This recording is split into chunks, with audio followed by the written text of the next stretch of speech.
No programa de hoje você vai conferir.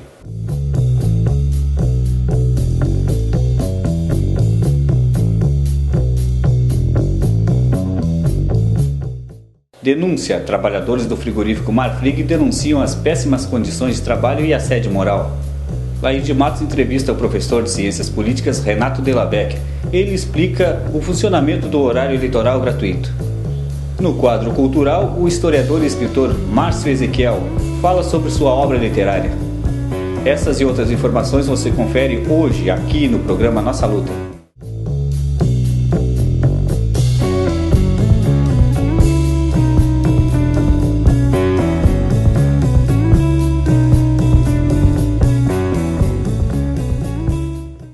Falta de acostamento, buracos, sinalização precária, essas são algumas das reclamações mais frequentes dos moradores da Avenida Eliseu Maciel, no acesso ao campo da UFPEL, no Capão do Leão. A produção do programa Nossa Luta entrevistou o comerciante e morador Seiber. Ele falou dos problemas que a população enfrenta no dia a dia. Acompanhe.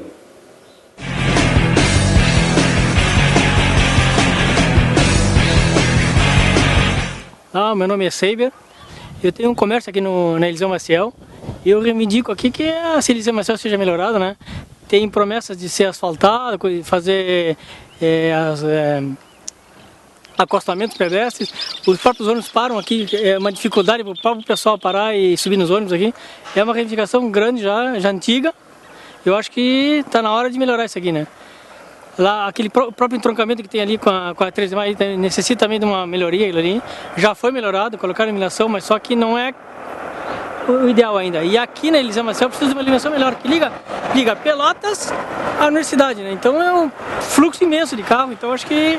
Então o campus da universidade, no caso, né? Porque o campus do Capão do Leão, porque tem o ângulo, né?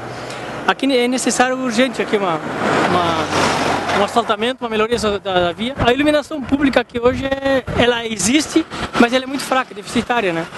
Tem que ser iluminação de avenida, que nem tem ali embaixo, no Eliseu Maciel, ali, que ilumine mesmo a avenida. O pessoal de bicicleta que passa aqui, tu não enxerga à noite aqui, é problema isso aqui. Então acho que tem que melhorar muito. Risco de acidente é enorme. Essa esquina aqui, em seguida tem acidente aqui. Porque aqui o pessoal entra aqui na avenida aqui e não enxerga, não tem iluminação, né? Tu não enxerga. E tem o problema também dos trens ali, do trilho dos trens, né? Que tem que ser mais iluminado, bem melhor. Só escuta o apito do trem, porque a iluminação não tem nenhuma, né? Tu vê que não tem nenhuma sinalização ali, ó.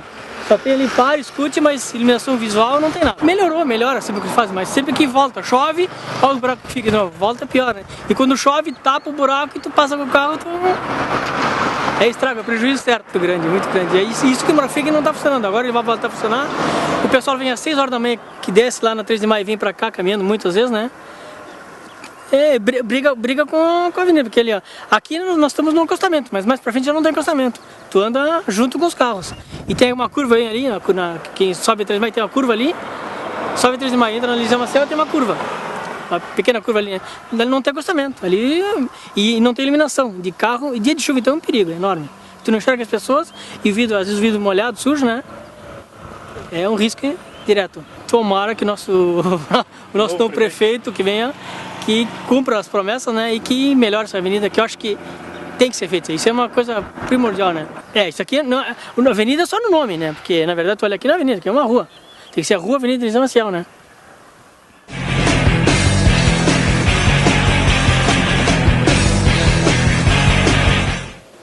A reportagem do programa Nossa Luta entrevistou a diretora do Sindicato Alimentação, Loici Silveira. Ela falou sobre os serviços prestados na subsede do sindicato, localizado no Capão do Leão. Veja agora.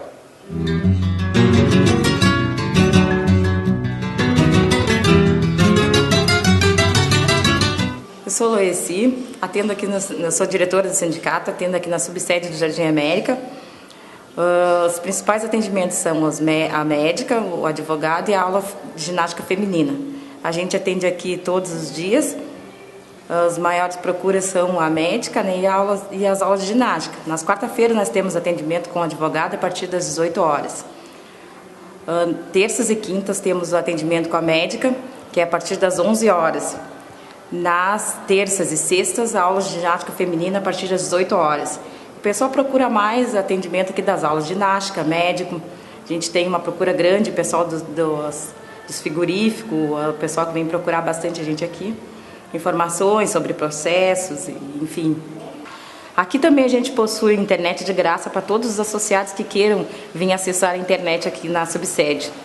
Aqui, em torno da semana, é atendida umas 60 pessoas nos procuram, entre médico, advogado, tirando as meninas da ginástica, que também já são uma turma boa, uma turma grande, as pessoas têm procurado bastante. As trabalhadoras vêm fazer ginástica porque é importante, elas vêm procura a gente para fazer ginástica, para sair daquela rotina do trabalho que é estressante, e aí elas vêm para manter a saúde em forma, e elas procuram bastante a gente aqui. Bom, aquele trabalhador que não faz parte da categoria, ele procura saber informações, as meninas da ginástica que querem, elas pagam uma taxa e fazem a ginástica, mas o pessoal procura bastante, até mesmo quem não faz parte da categoria, procura a gente bastante.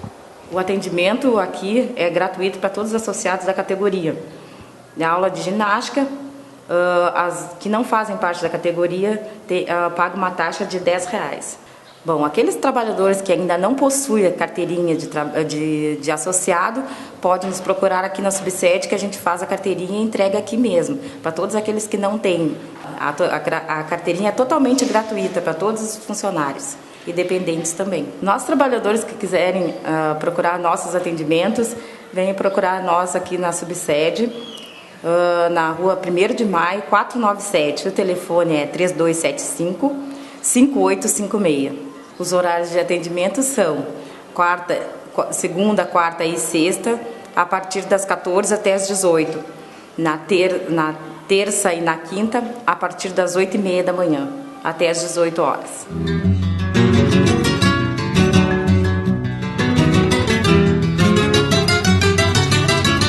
Em entrevista concedida ao programa Nossa Luta, o professor de Ciências Políticas da Universidade Católica de Pelotas, Renato Della Vecchia, falou sobre a importância do horário eleitoral gratuito e seus impactos no eleitorado brasileiro. Acompanhe.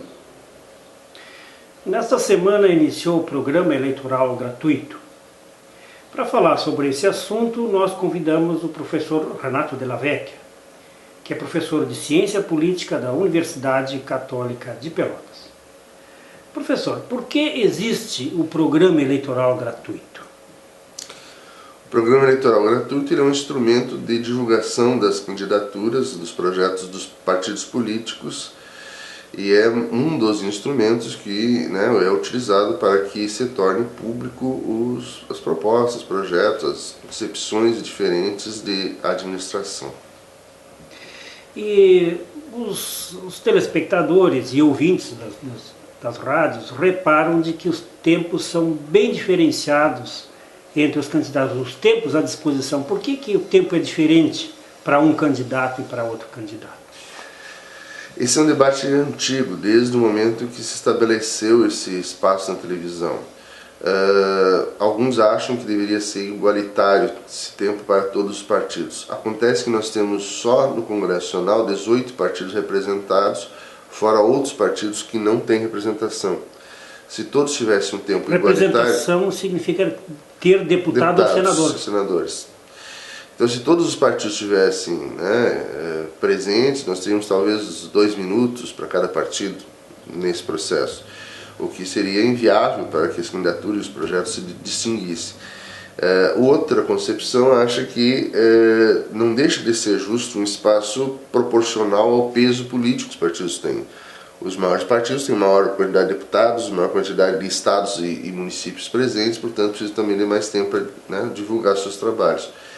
Então existe uma composição de tempo, existe um primeiro espaço de 10 minutos que ele é distribuído para todos os partidos políticos do país de forma igualitária, aqueles que vão participar da eleição, no respectivo município ou estado.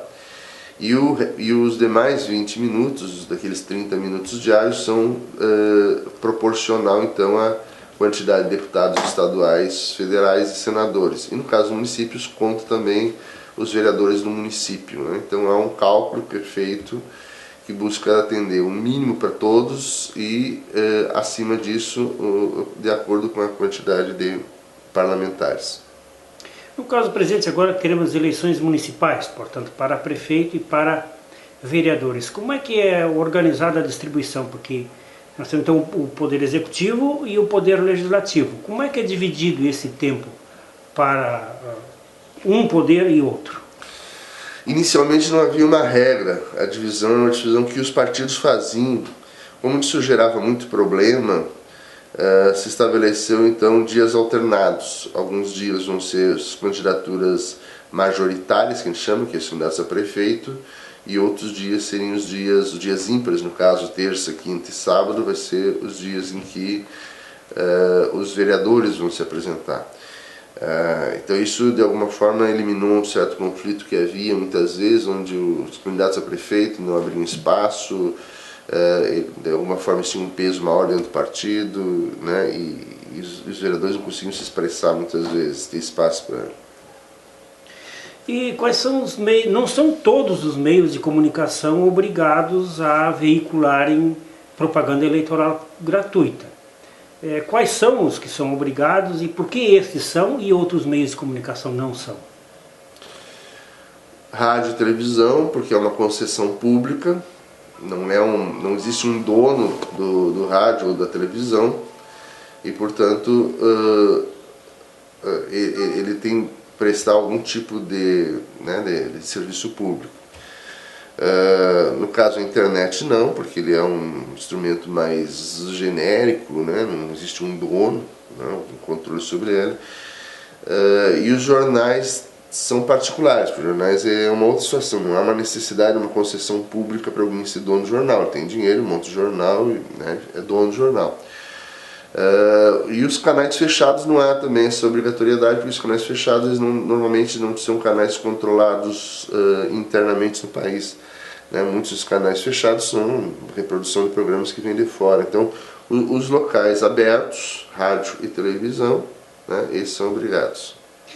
Assim como a propaganda, o espaço para a propaganda é um direito, também é uma proibição, né? Os partidos, nos meios de comunicação, têm limites da divulgação. Por exemplo, no jornal, é permitido fazer propaganda eleitoral. O candidato pode fazer no jornal propaganda eleitoral e na internet? No jornal existe um limite, que é um tamanho máximo que pode ser colocado enquanto propaganda. Isso, de alguma forma, vem impedir o poder econômico. Né? Coibiu o... Exato. Se isso não acontecesse, podia alguém pegar a página principal lá da Folha de São Paulo, do Globo, dos principais jornais do país e colocar na capa, metade da capa como sua propaganda. Então existe um controle, um limite. Isso por si só não controla o poder econômico, mas ele de alguma forma dá uma certa limitação em relação a isso aí. Os Estados Unidos, por exemplo, é um país que não tem essa regra. Então, como não tem horário eleitoral gratuito lá, depende muito do poder econômico. Se alguém quiser comprar um programa de 2 horas, compra o programa de 2 horas e fica falando 2 horas, tanto na televisão como na rádio, como pode comprar o jornal inteiro. No Brasil não, existe um regulamento que estabelece limites, né, nessa questão. E na questão da internet, como é um instrumento novo, né, a legislação de alguma forma está sendo ainda adaptada para poder interpretar dentro de uma lei geral, né, que estabelece limites de não ofensa, as candidaturas, como é que pode regulamentar sem, ao mesmo tempo, ser uma censura a esse instrumento. E fora do horário eleitoral gratuito, também é proibida a divulgação de propaganda eleitoral dos candidatos no rádio e na televisão. Exato, fora aqueles pequenos spots que acontecem durante o dia, né? Mas isso já está dentro, que é obrigatório, mas já está dentro daquele número de inserções que cada partido tem direito, né, de acordo com o seu tempo. E por que, se o horário eleitoral é gratuito, o programa é gratuito, por que os partidos se queixam do alto custo das campanhas na televisão, principalmente? Porque o que é gratuito é o horário eleitoral, mas gratuito até ali, ou seja, Os partidos não pagam por esse horário eleitoral, mas a população paga, porque esse espaço que ele é gratuito para fazer a divulgação, ele é descontado do imposto que essas redes de comunicação deveriam pagar para o Estado. Então alguém está pagando, não é um serviço gratuito que as empresas estão prestando, mas sim que a sociedade como todo, e é justo, é legítimo, é uma questão de direito, cidadania, ele banca de alguma forma esse custo. Mas o problema é que o custo das equipes de televisão é muito caro, de produção do programa é muito caro. Primeiro por uma questão sazonal, tem muitos grupos, muitas empresas montadas e muito focadas na questão do processo eleitoral que vão ter trabalho a cada 2 anos. E segundo, porque é uma equipe bastante grande, né? E é materiais bastante complexos, bastante caros também para poder fazer. Normalmente os partidos montam um estúdio em algum espaço na cidade e o custo é muito alto. Então o custo numa cidade média como Pelotas, ele fica entre 500 mil a R$1 milhão, uma equipe que possa produzir rádio, televisão.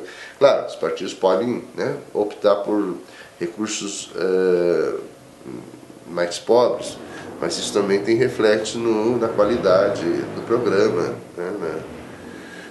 no processo de disputa. Então isso torna o maior custo numa cidade que tem televisão é a televisão. Nas cidades menores onde não há retransmissão de televisão, então o custo passa a ser automóvel, passa a ser combustível, outras coisas, mas 70% a 80% do custo basicamente é televisão e rádio.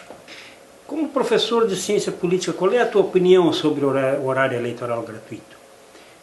Com relação à democracia, ele favorece o processo democrático?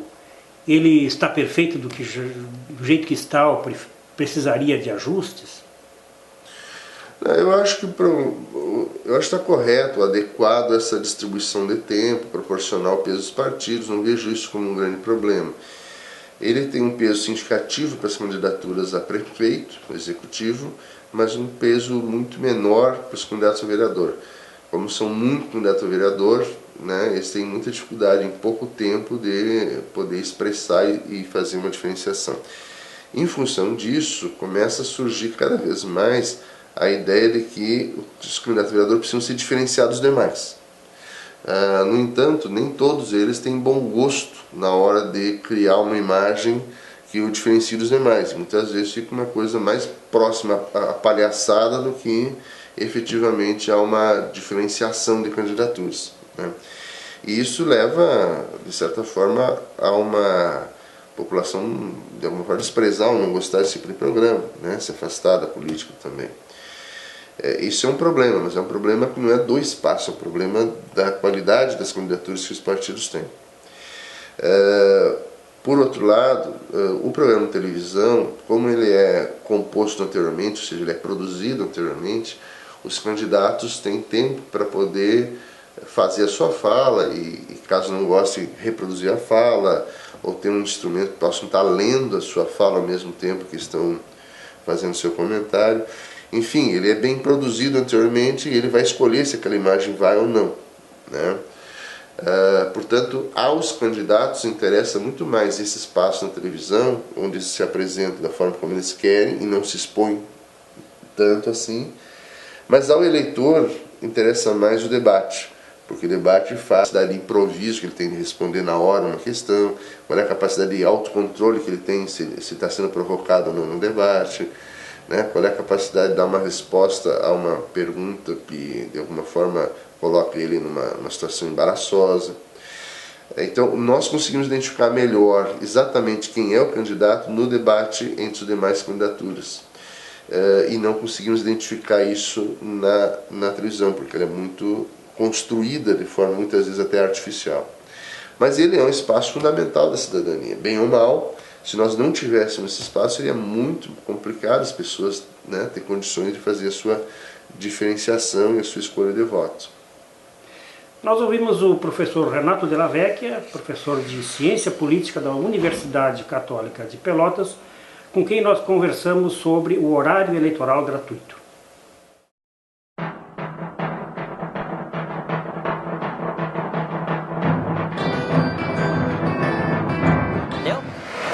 diante da empresa Marfrig para mais uma denúncia da ação sindical do Sindicato dos Trabalhadores da Alimentação de Pelotas. As denúncias que nos chegaram esta semana são as seguintes. Nesta empresa ocorre a truculência do encarregado da desossa na questão das mulheres.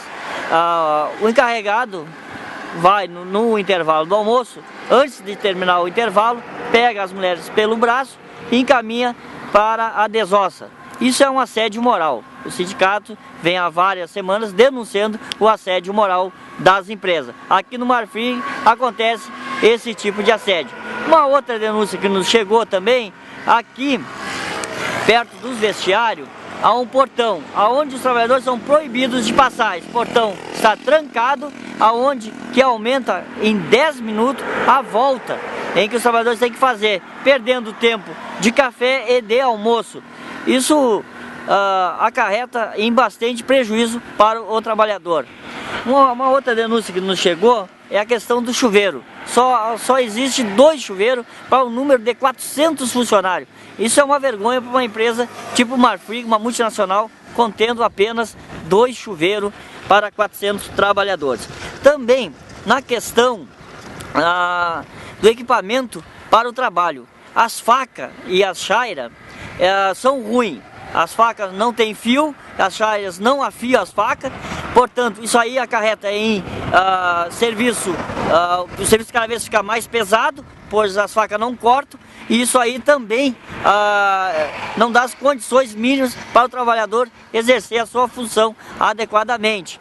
Assim como botas furadas, luvas também precárias, isso tudo chegou através de denúncia dos nossos diretores do Sindicato da Alimentação, né, dos nossos diretores, que trouxeram esses problemas para a ação sindical. Não bastando isso, também o almoço muito ruim. O almoço às vezes chega frio ao local de trabalho, ao refeitório, e às vezes essa mesma alimentação é encaminhada lá para Eliseu Maciel, onde o almoço é muito ruim, chega frio lá. Também a água ruim. A água que estão oferecendo é de péssima qualidade, uma água ruim, com mau cheiro e às vezes causando até doenças estomacais, né? Como diarreias, né? E vômitos, né? O frio da desossa é uma outra questão. Chega a menos 2 graus no ambiente. No máximo tem que chegar a 10 graus, né? No mínimo pode ser a 10 graus. E está chegando aí menos 2 graus. Acarretando também em doenças respiratórias e para as mulheres um agravante, né? Pois para as mulheres gera aí cistite, enfim, várias doenças relacionadas ao organismo da mulher, né? Sendo que as mulheres, né, que trabalham na desossa trabalham com umidade. Isso aí para a mulher geralmente afeta muito mais do que para os homens. Isso é um assédio moral. E como nós já vimos dizendo, nós estamos denunciando o assédio moral já de várias empresas, e aqui no Marfrig não é diferente. As condições do Marfrig são muito precárias, além dos baixos salários também, que também é uma forma aí de assédio e de precarização do trabalho. Então essa é mais uma denúncia da ação sindical dos trabalhadores do Sindicato da Alimentação de Pelotas. Eu sou Kleber Kikoffel para o programa Nossa Luta.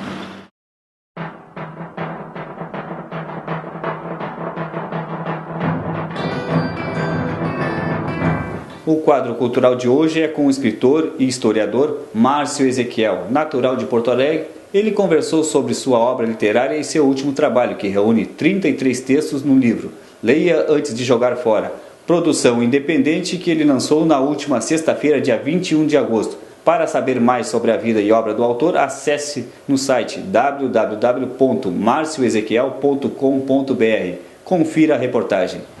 Apesar de sermos acostumados com a projeção de nossa imagem no rosto de nossos progenitores, damos meia volta procurando em nossos filhos de onde viemos. Voltamos na contramão. Feições e trejeitos estranhamente tão à nossa cara surgem bem ali, diante do nariz. Tensionamos ao máximo a mola que nos impele na vida até sermos puxados. E o convidado do quadro cultural de hoje é o escritor Márcio Ezequiel. Recentemente está com o projeto Dark City. Seja muito bem-vindo, Márcio, ao quadro cultural. Obrigado. Márcio, a concepção filosófica da tua escrita, ela se baseia por quais temas? Eu tenho tentado trabalhar questões de temática breve, não é? Por isso o gênero que eu tenho escolhido literário é a crônica, que retrata pequenos flashes da vida, não é? Tentando registrar momentos dessa passagem nossa, dessa brevidade que se chama vida. Não é? E tu, recentemente, está com o projeto Dark City, mas antes vamos falar do teu livro Leia Antes de Jogar Fora, que é uma coletânea de 33 crônicas, é isso? Exatamente. O Leia Antes de Jogar Fora é um livro de crônicas, não é? Em que eu trato diversos temas, temas cotidianos, né? Sobre casamento, sobre trabalho, sobre filhos, né? Mas sempre tentando pegar o contraponto desses temas, né? E o próprio título do livro, né? Esse Leia Antes de Jogar Fora, ele traz uma provocação ao leitor de que é um livro que não veio para ficar, né? Quando o cara escreve um livro, ele diz, olha, vou deixar uma obra. E eu não quero deixar obra nenhuma, né? Não tenho essa pretensão. Pelo contrário, a ideia é fazer o presente refletir, não é? sobre a sua vida, sobre as nossas vidas, não é? E, enfim, leia o livro, empreste, depois se quiser jogue fora, né? Dark City é um projeto mais recente, de um convite que tu fez a diversos personagens e autores aqui da cidade para escreverem sobre pessoas daqui da cidade. Mas o mais interessante desse teu livro é que busca trazer um resgate à memória, busca trazer uma visão e uma amostra de pessoas e histórias que, em grande parte, não foram vistas e não foram contadas através da história oficial da cidade. A escrita do livro tenta resgatar esses personagens desse lado obscuro da cidade, não é? Nem sempre focados pela história oficial da cidade, não é? Comportamentos desviantes, classes subalternas, poetas malucos, né? A ideia é tentar resgatar um pouco esses personagens lá do B da história de Pelotas, ou que viveram em Pelotas, não é? E colocar eles lá nos anais da história ao lado do charqueador, da baronesa e tantos outros ilustres, né, que fazem parte dessa história. Tu está escrevendo sobre quais personagens? Como eu não sou da cidade, não é? Então eu não conheci pessoalmente muitas dessas figuras, não é? O mendigo fulano, o outro, a história do médico maluco e tudo mais, né? Então eu preciso pesquisar, não é? Para escrever sobre esses personagens. Eu escolhi o Dr. Chico, né? O Dr. Chico Louco, que chamam, né? Como um médico hilário, né? Alguém que tinha as suas histórias e um comportamento desviante dos padrões culturais, né? da sociedade. Eu estou escrevendo sobre o Joking, né? O Joaquim Fonseca, não é? Quer dizer, o inventor, o cara que inventou o avião que vai para a história, né, do Vitor Ramil na música, não é? Então tentando resgatar um pouco desse personagem real, quem era esse Joaquim Fonseca, não é? E entre outros, né, que eu ainda estou pesquisando. Mas a minha escrita sempre é baseada em documentos, em jornais, não é? Ou uma ou outra entrevista. Esse foi o programa Nossa Luta, apresentado pelo Sindicato da Alimentação. Para acompanhar esse e todos os outros programas, acesse no YouTube. Coloque lá Nossa Luta 1.tv. Nós voltamos na semana que vem. Uma boa noite a todos e a todas e até lá. Até sermos puxados na direção contrária. Minha filha está cada vez mais parecida com a mãe dela, admito. Porém, havia ensaiando uma de minhas bocas. Estávamos deitados para a sesta, depois do almoço de domingo, em dia de visita. Fazíamos careta um para o outro, brincando, rindo, tipo duas crianças. Depois conversamos feito dois adultos sobre ursos e outros brinquedos. Avisei então que fechasse os olhos e a matraquinha, pois íamos descansar. Ela não queria dormir. As crianças normalmente resistem ao sono, evitam interromper o presente em que vivem. Passado e futuro são coisa de gente grande. A birra, contudo, valeu-me a bela cena que registro a seguir.